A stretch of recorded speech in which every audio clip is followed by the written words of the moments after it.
தாய் தமிழ் உறவுகளுக்கு வணக்கம். தமிழக பாஜக பிரமுகருக்கு கவர்னர் பதவி என்ற தலைப்பில் இந்த காணொலியை காண்கிறோம். தமிழகத்தை சார்ந்த சி.பி. ராதாகிருஷ்ணன் குடியரசு துணைத் தலைவர் பதவி வழங்கப்பட்டுள்ளது. தற்பொழுது தமிழக சட்டசபை தேர்தலை மனதில் கொண்டு தமிழ்நாட்டை சார்ந்தவர்களுக்கு பதவி வழங்க பாஜக முடிவு செய்துள்ளதாக கூறப்படுகிறது. தமிழ்நாட்டை சார்ந்த சி.பி. ராதாகிருஷ்ணன் குடியரசு துணைத் தலைவர் ஆனதை போன்று கவர்னர் பதவி தமிழ்நாட்டை சார்ந்த ஒருவருக்கு வழங்க முடிவு செய்துள்ளது. முன்னாள் மத்திய அமைச்சரான கன்னியாகுமரியை சார்ந்த பொன் ராதாகிருஷ்ணன் அவர்களுக்கு கவர்னர் பதவி வழங்க பாஜக முன்வந்துள்ளது. அவர் மகாராஷ்டிர மாநில ஆளுநராக நியமிக்கப்படலாம் என்று கூறப்படுகிறது. என்னவென்று சொன்னால், மகாராஷ்டிர மாநிலத்தை சார்ந்த சி.பி. ராதாகிருஷ்ணன் துணை குடியரசுத் தலைவராகியுள்ளார். ஆகவே அங்கு கவர்னர் பதவி காலியாக உள்ளது. அந்த பதவிக்கு பொன் ராதாகிருஷ்ணன் நியமிக்கப்படலாம் என்று கூறப்படுகிறது. வருகிற சட்டசபை தேர்தலை மனதில் கொண்டு இந்த முடிவு எடுத்துள்ளதாக கூறப்படுகிறது.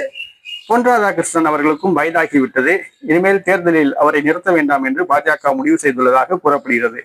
தமிழக பாஜகவில் கோஷ்டி பூசல் தலைவிரித்தாடுவதால் கோஷ்டி பூசலை குறைப்பதற்காக பொன் ராதாகிருஷ்ணனுக்கு தற்பொழுது கவர்னர் பதவி வழங்க பாஜக முடிவு செய்துள்ளதாக கூறப்படுகிறது.